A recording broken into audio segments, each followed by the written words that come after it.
अस्सलाम वालेकुम dear students, कैसे हैं आप सब। उम्मीद करता हूं कि आप सब खैरियत से होंगे।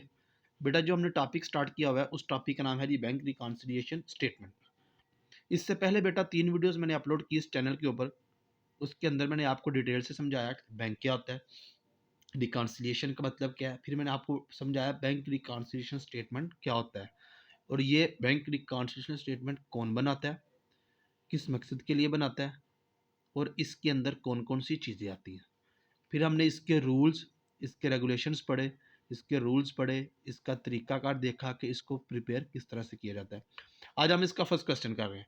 From the following particulars prepare a bank reconciliation statement of Sarmad and company as on 31 दिसंबर 2015।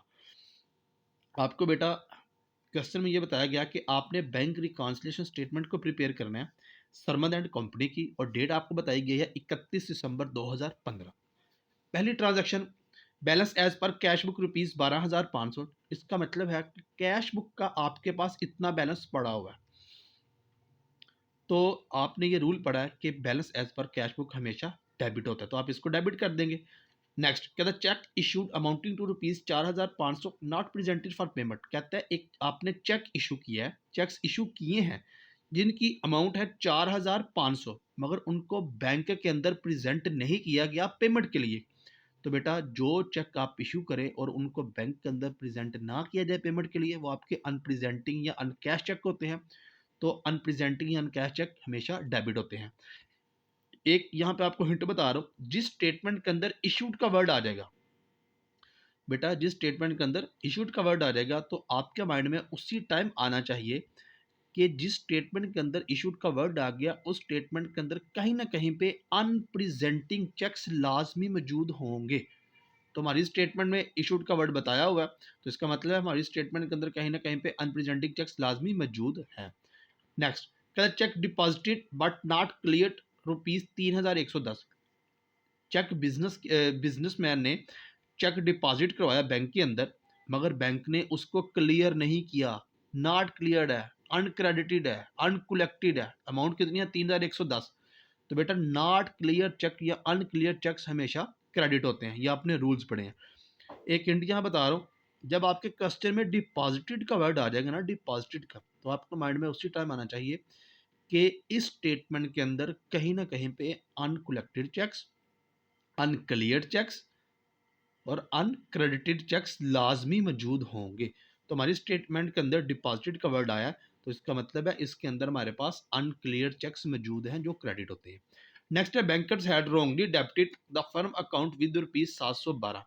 बैंक ने क्या किया है, जो फर्म का अकाउंट है गलती से बैंक ने फर्म के अकाउंट को डेबिट कर दिया 712 रुपये से। तो बेटा हमने रूल ये पढ़ा है, अगर बैंक किसी फर्म के अकाउंट को गलती से डेबिट करे तो हम उसको ठीक करने के लिए करते हैं क्रेडिट, और अगर बैंक गलती से क्रेडिट करे तो हम ठीक करने के लिए करते हैं डेबिट। तो इस केस में क्या है, बैंकर ने गलती क्या की है, गलती से डेबिट कर दिया फर्म के अकाउंट को 712 से, तो हम इसको ठीक करने के लिए क्या करेंगे, क्रेडिट कर देंगे। ट्रांजेक्शन नंबर 5 है bank charges debited in passbook rupees 35 या 35। बेटा बैंक चार्जेस, ये याद रख लें कि बैंक चार्जेस हमेशा क्रेडिट होते हैं। वो सिंपल आपको बैंक चार्जेस भी बता सकता है, तो ये हमेशा क्रेडिट होते हैं। और उसने यहाँ पे क्या बताया, bank charges debited in passbook, यानी कि पासबुक के अंदर, पासबुक का मतलब है बैंक स्टेटमेंट के अंदर जो बैंक के पास है बुक, उसके अंदर बैंक चार्जेस डेबिट हैं, तो बैंक ने इनको डेबिट किया हुआ है। तो हमने ये रूल पढ़ा है, जो चीज़ बैंक डेबिट करता है हम उसको क्रेडिट करते हैं।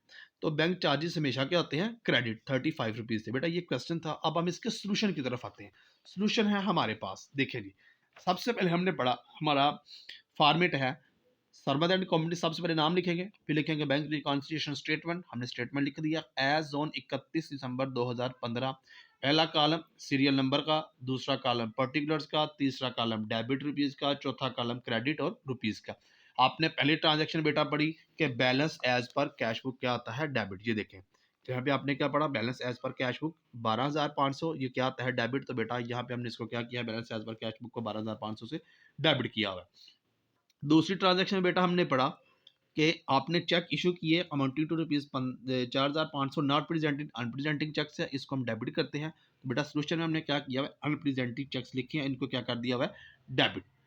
नंबर 3 में बेटा आपने ये पढ़ा है cheques deposit but not clear. Cheque deposit कराए गए हैं, क्लियर नहीं हुए, ये अनक्लियर चेक्स हैं, इनको हम क्या करते हैं, क्रेडिट करते हैं। तो सोल्यूशन में बेटा हमने क्या किया हुआ है, अनक्रेडिटेड या अनक्लियर चेक्स लिखा हुआ है और इनकी अमाउंट 3110 रुपये हमने लिखी हुई है। अब हम बात करते हैं नेक्स्ट बेटा हमारे पास देखें number 4 bankers had wrongly debited the firm account. Banker ने गलती से फर्म के अकाउंट को डेबिट किया हुआ है, तो हम ठीक करने के लिए क्या करेंगे, अभी मैंने आपको बताया हम इसको ठीक करने के लिए करेंगे क्रेडिट। देखिए जी बैंकर्स रोंगली डेबिटेड, बैंक ने डेबिट किया हुआ है तो हमने ठीक करने के लिए इसको किया है क्रेडिट कर दिया। अब अगर हम नेक्स्ट बात करें तो नेक्स्ट बेटा देखें कहता है जी bank charges debited in passbook. Bank के जो चार्जेस हैं वो डेबिट हैं, पासबुक के अंदर 35 रुपीज़ थे। तो मैंने आपको रूल बताया कि बैंक चार्जेस हमेशा क्रेडिट होते हैं। देखिए bank charges debited in passbook, bank ने चार्जेस डेबिट किए हुए पासबुक के अंदर, हमने इनको क्या कर दिया क्रेडिट। जब बेटा आप सवाल कर लेंगे, सवाल करने के बाद आपने देखना है कि आपकी डेबिट साइड का टोटल ज़्यादा है या क्रेडिट साइड का टोटल ज़्यादा है। तो बेटा इस केस में इस क्वेश्चन के अंदर हमारे पास जो टोटल है वो डेबिट साइड का टोटल ज़्यादा है। अगर आप 12,500 जमा करें 4,500 तो आपके पास आ जाएगा 17,000। तो बेटा ये 17,000 आपने डेबिट साइड पे भी लिखना है और क्रेडिट साइड पे भी लिखना है। तो फिर इस 17,000 में से आपने क्रेडिट साइड सारी की सारी लेस कर देनी है। 3,110 भी लेस करेंगे, 712 भी लेस करेंगे, 35 भी लेस करेंगे, तो आपके पास जो रिमेनिंग आंसर आ जाएगा वो आ जाएगा 13,143 रुपये। तो बेटा रूल क्या है, अगर आपके question balance as per cash book से स्टार्ट हुआ है तो आपका answer balance as per passbook में आएगा। अगर आपका question balance as per passbook book से स्टार्ट हुआ है तो आपका answer balance as per cash book में आएगा। तो हमारा क्वेश्चन जो स्टार्ट हुआ है वो balance as per cash book से स्टार्ट हुआ है, तो हमारा जो आंसर आएगा वो बैलेंस एज पर पासबुक में आएगा। बेटा यहाँ तक आप करेंगे तो आपको बोर्ड में ऑलमोस्ट 19 को नंबर मिल जाते हैं। जब आपने अगर 20 नंबर लेने हैं तो आपको ये काम करना पड़ेगा। आपने सारा सवाल कर लिया, करने के बाद ये जो आपके पास बैलेंस है ना, ये वाला बैलेंस, ये वाला, इसको आपने क्या करना है, आप यहाँ पे लिखेंगे ans is equal to balance as per passbook, कि हमारा बैलेंस है पासबुक में आया, आगे ये अमाउंट लिख देंगे 13,143 रुपये क्रेडिट के, ये हमारा बैलेंस क्रेडिट है। उम्मीद करता हूँ कि आप सबको ये वीडियो की समझ आ गई होगी, इस क्वेश्चन की समझ भी आ गई होगी। बेटा जिन लोगों ने मेरा जो चैनल है वो सब्सक्राइब किया हुआ है उनका बहुत शुक्रिया, जिन्होंने नहीं किया उनसे एक ही गुजारिश है कि वो मेरे चैनल को सब्सक्राइब कर दे, बेल आइकन को प्रेस कर दे, ताकि आने वाली हर वीडियो का नोटिफिकेशन आपको बर वक्त मिलता रहे। ओके जी, अल्लाह हाफिज़, अपना बहुत सा ख्याल रखिएगा।